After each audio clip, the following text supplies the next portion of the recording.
performance. This is a very important subject to understand why attitude is important to perform. The other day somebody brought an young player. Parents said, "Sir, he is the champion of the country." I said, "Why?" "Because he is 14 years. From 9 years onwards till 14 years of age, he has not lost a single match." I said, "That's great." I said, "What do you want?" Parents said, "Sir, I want a wonderful coach. I want to make him an Olympian." Very good.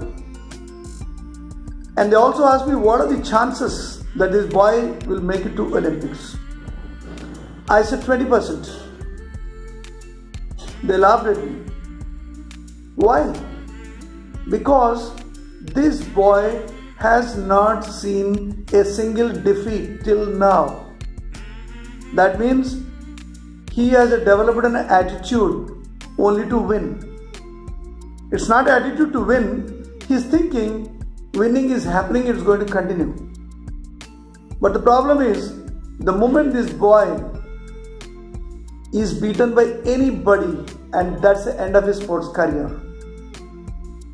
For example, a good boxing player, if he wants to become a good boxer, he needs to take a couple of punches on his face.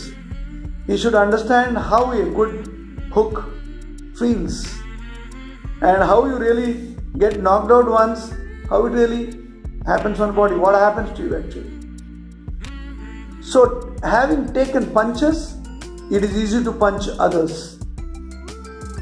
So it is inevitable for any player to become a champion or to become a winner. It is imperative to lose certain games.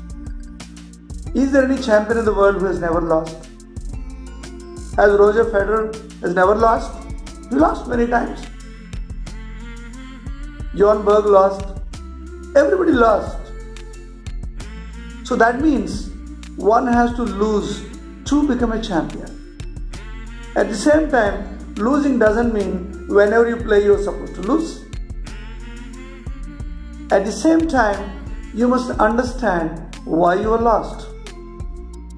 And you also understand why you won. So winning and losing, these are the two entities of any performer. A player must understand why is winning and why is losing. That is the winning attitude. Here is a case where that boy has never lost a match. The moment he loses, that is the end of his sport. He is not going to go back to his court.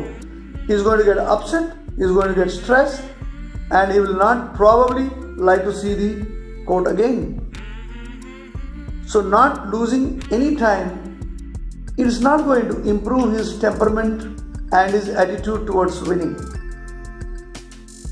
I feel a good player, whenever he loses or whenever he wins, he must make a note in his training logbook.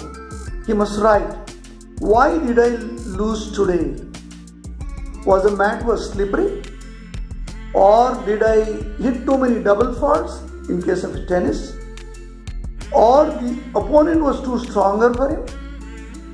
Or is he pulling you out of the court by a very deep angled cross-court shots? Or my agility is not up to the mark where I could not compete with him? You have to write. Every match when you lose, when you win, why did you win? Why did you lose? You write on your training logbook. And slowly practice this.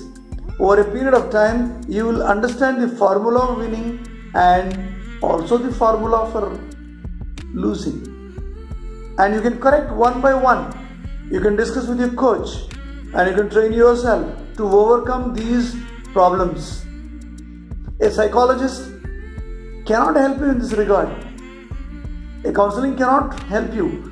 You are the best psychologist, you are the best counselor for yourself. You write on a paper. So that's how the winning attitude can be developed. If somebody hits you badly, appreciate that your opponent knows better game. Or you need to train more. Instead of thinking, why did I lose? Why did you win? You try to analyze Analysis is very important part of any game, winning or losing. That's why you must write a training logbook. So, develop an attitude to accept a better player or a weaker player, and also accept your innermost weaknesses and also appreciate your strengths and start working on it. That's how you're going to improve. Not by playing for 6 hours or 7 hours. If you're going to increase your working time, you're going to get tired, you're going to get injured. Developing an attitude towards winning is entirely different from working harder and harder. So try.